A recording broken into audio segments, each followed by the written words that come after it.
我哋兩個一齊咧喺2017年夏天一個星期日開始畫畫嘅，咁唔經唔覺咧，原來我哋已經畫咗6年半。咁同埋咧，除非我哋唔喺香港啦，否則我哋每個星期日咧都會去畫3個鐘。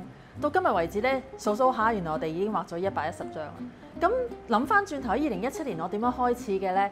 咁原來一開始嘅時候咧，第一個問題就係唔識睇顏色喎，因為原來要將一個物件可以好立體咁喺個畫布嗰度呈現到喺你哋面前咧，係一定要睇到好多種顏色。咁最初嘅時候咧，真係有啲難度。咁我就開始要學啦。咁我初其實係跟另一個老師，但係慢慢咧，我覺得同 Frederico 學一樣啦，佢已經睇嘢睇得咁好，咁我就由嗰度開始嘅。咁跟住我又覺得中意嘅咩題材咧？原來我中意畫人。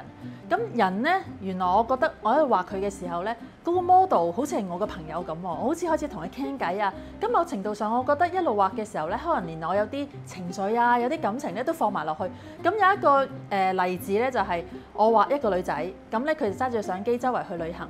咁喺佢個眼鏡度咧有啲反光咧，就係有啲好閃靈靈啊、好光嘅景象。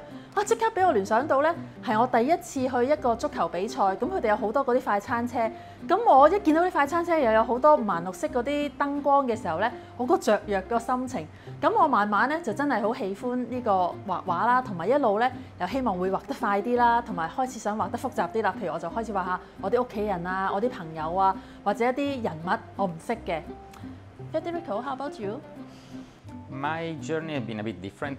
I've been starting drawing since I was a kid, and as many kids, I start drawing the things that I really liked. So people fighting, battles, soldiers, and then I start drawing very, very small people with huge battles with bodies that were jumping everywhere. And then I start liking the movement. So where I was drawing the blocks in the corners and then just flipping the pages to see the movement, like the old movies. After this, growing up, I started really, probably the turning point was when I understood that I shouldn't have the idea of what I was painting in my mind. I should just witness, watch, and repeat what I was seeing. So this is the turning point. The man is not a stick with the arms coming out of the head. The man is what you see. The shoulder has a size, the legs are a length, the head is not that big, it's smaller. And so I start drawing, especially when I was on the phone or was just at school, drawing people, faces and things like this. In the past years, when I come here in Hong Kong, I moved to something a bit more serious, a bit more with some structure. That was the oil paint.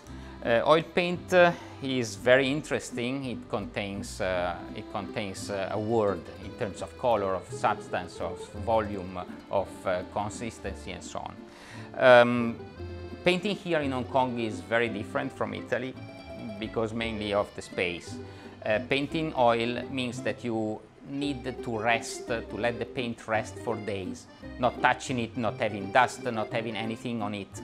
And here in Hong Kong it's impossible to have it at home. So you need a place where to go. So we start exploring studios, we start going in those that we have near the house, and little by little we watch other people painting. We saw videos on YouTube explaining things that we didn't know and challenging ourselves in doing something a bit different and see how other painters were tackling the same problems that we were having. And then the studio had become a hobby, had become something that we were really like to go, and from there every week we have been there, as you said. So this is our journey, is really changing from the very beginning to a place that is not the end, is just the middle of the journey, and it will continue in the future.